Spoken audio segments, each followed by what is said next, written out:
वज़ीर-ए-आला पंजाब मरियम नवाज़ बहुत अच्छा काम कर रही है।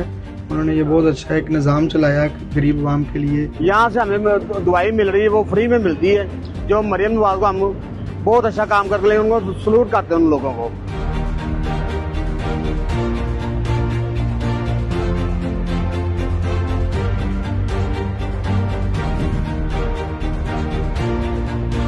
आम आवाम के लिए, गरीबों के लिए बड़ी अच्छी सहूलतें यहाँ पे मौजूद हैं।